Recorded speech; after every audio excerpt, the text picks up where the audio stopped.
Assalamualaikum warahmatullahi wabarakatuh dan salam sejahtera. Ahlan wa sahlan wa marhaban bikum ila qanati Cikgu Wan. Apa khabar semua? Kaifa halukum? How are you? Ni hao ma. Baiklah, untuk perkongsian Cikgu Wan pada kali ini adalah berkaitan dengan adab. Adab apa? Adab dan ilmu, mana yang lebih utama? Menurut Syekh Abdul Qadir Al-Jailani, beliau mengatakan bahawa aku lebih menghargai orang yang beradab daripada yang berilmu. Jika hanya berilmu, iblis mempunyai ilmu yang tinggi daripada manusia.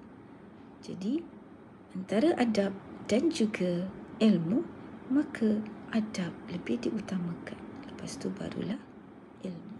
Menurut Imam Syafi'i rahimahullah, ketika menuntut ilmu dengan gurunya Imam Malik rahimahullah, beliau menceritakan ketika dia nak membelik lembaran kitab, nak belik lembaran, cukup berhati-hati. Kenapa? Bimbang bunyi geseran boleh mengganggu guru.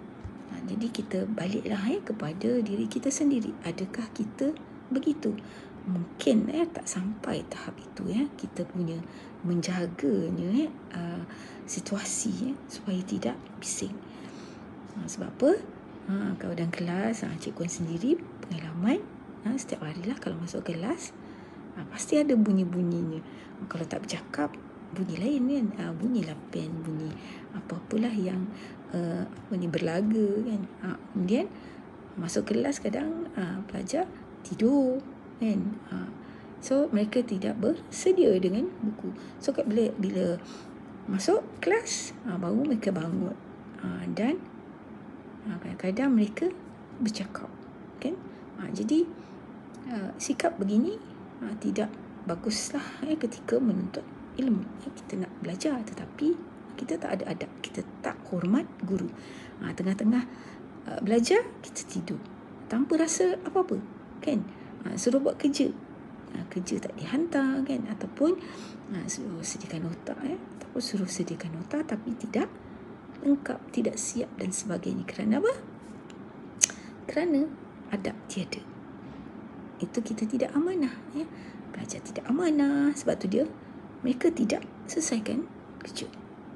Bukan ilmu pertama kali yang perlu dibanggakan menurut para ulama terdahulu. Para ulama terdahulu bukan ilmu yang pertama kali dibanggakan. Para ulama terdahulu belajar adab, masalah adab selama 30 tahun. Sedangkan kami belajar ilmu 20 tahun. Ketika menuntut ilmu, mereka merendah diri, tawaduk ketika menerima ilmu atau pengajaran dari guru mereka. Kenapa? Kerana tidak ada ruang untuk orang yang sombong dalam menuntut ilmu.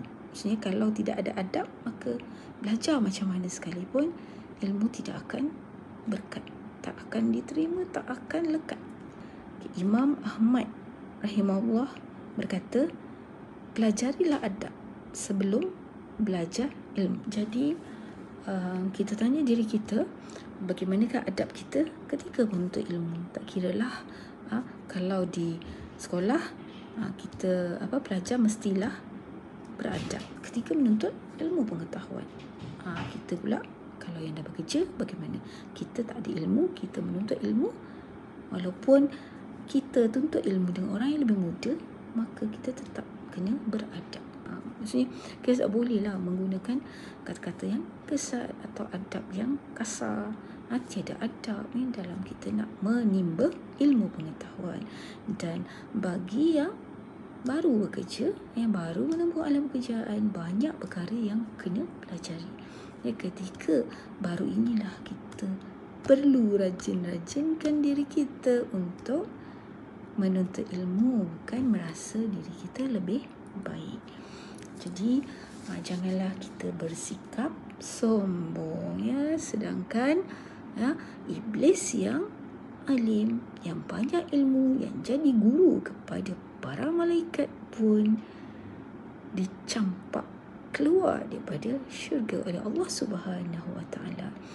Jadi berat sangat ilmu ni. Kenapa ilmu ni sukar dipelajari? Sebab masalah adab di situ. Jadi sebagai perkongsian ini diharapkan dapat memuhasabahkan diri kita menjadi seorang yang lebih baik daripada kurang kepada lebih.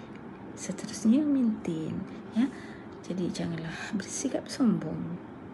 Jangan mudah menilai seseorang dan jangan kita sombong. Tidak ada siapa yang kekal di alam ini melainkan Allah Subhanahu Wa Taala. Hanya Allah sahaja yang kekal. Memohon ampun dan maaf sekiranya ada kata-kata yang boleh mengguris perasaan, kerana apa yang baik itu dari Allah Subhanahu Wa Taala dan yang lemah kurang itu daripada cikguan sendiri. InsyaAllah kita jumpa lagi di video akan datang. Semoga semua dalam keadaan sihat walafiat dan sentiasa dalam lindungan rahmat Allah Subhanahu Wa Taala serta dipermudahkan segala urusan dunia dan akhirat. Sama-sama kita doakan, insya-Allah. Sekian, wallahu wali taufiq wal hidayah. Wassalamualaikum warahmatullahi wabarakatuh. Jaijen, ma'assalamah wa ila liqa. See you next time. Baginda mengingatkan tempat pengata di belakang, memakan daging saudara sendiri, walau amalmu menggunung tinggi. Fitnah kata dan tulisan, pedihnya bagai tajam menikam. Benar jadi salah, yang salah terpadam hakikat kebenaran. Rukun dan muhibah akan hilang, dendam bersemarak menghancurkan. Jangan lupa like, comment, share dan subscribe sebagai tanda sokongan kepada channel Cikgu Wan. Terima kasih kerana menonton. InsyaAllah jumpa lagi di video akan datang ya.